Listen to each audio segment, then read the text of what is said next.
4 వచ్చినాయి. ఉంటుంది దూరంగా ఉంటారు కాళ్ళు ఏంచి వరుసగా 4 వరుసగా కూర్చోండి. Hello, good morning. Welcome to my channel Kamakshi 860. After retirement తర్వాత నేను కొన్ని పనులు చేద్దాం అనుకున్నాను. దాంట్లో ఒకటి ట్రెక్కింగ్. సో డ్రీమ్ ట్రెక్ చేద్దామని దాని గురించి ఈరోజు హమీర్పూర్ నుంచి బయలుదేరాము. అక్కడికి వెళ్ళాలి అంటే ముందు ధర్మకోటకి వెళ్ళాలి. వెళ్ళేటప్పుడు దారిలో చాలా గ్రీనరీ, కొండలు కనిపించినాయి. చాలా బాగుంది సీనరీ. అలా వెళ్తూ మేము దారిలో కాంగడ అనే ప్లేస్కి వెళ్ళాము. ఇది చాలా బాగుంటుంది లొకేషన్ వైజ్. మనం వెళ్తుంటే పక్కనే పెద్ద పెద్ద కొండలు అవన్నీ ఉంటాయి. బాగుంటుంది.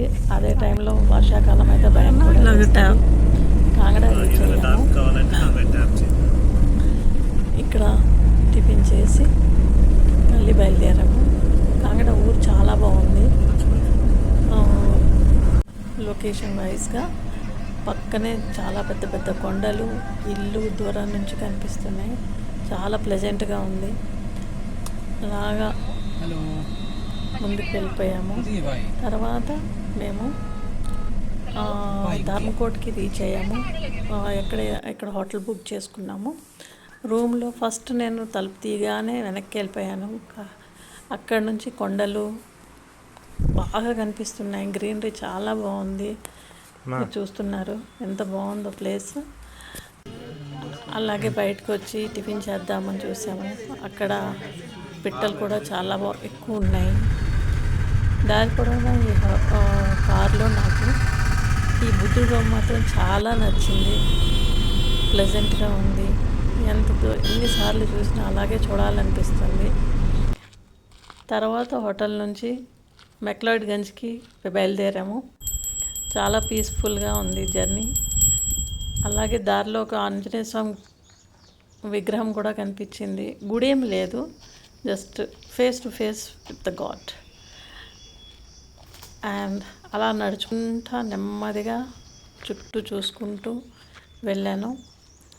అసలు ఎంత బాగుందంటే లొకేషను, గాలి, పిట్టలు అన్నీ చాలా బాగుంది. దారిలో ఇంకో గుడి కనిపించింది కానీ పైకి ఎక్కలేదు, చాలా ఇంకా చీకటి పడుతుందని. అలాగే మీరు చూడండి, దూరాన లైట్లే కనిపిస్తున్నాయి. చాలా పీస్ఫుల్గా ఉంది. ఎంత ప్రశాంతంగా ఉందంటే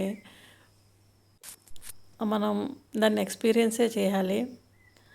అలాగే అక్కడక్కడ కొన్ని పిట్టల సౌండ్లు వినిపిస్తున్నాయి. దీంట్లో ఈ హోటల్ బయట నుంచి చూస్తే ఇవన్నీ కనిపిస్తున్నాయి. ఇదే మా మొదటి రోజు. ఎంతో ఆనందంగా ప్రశాంతంగా ముగిసింది. రేపు డ్రీమ్ ట్రెక్ గురించి బయలుదేరాలి. హిమాలయాల మధ్య అందమైన ట్రెక్కింగ్ మార్గాల్లో నడుస్తూ అద్భుతమైన ప్రకృతి దృశ్యాలను చూస్తూ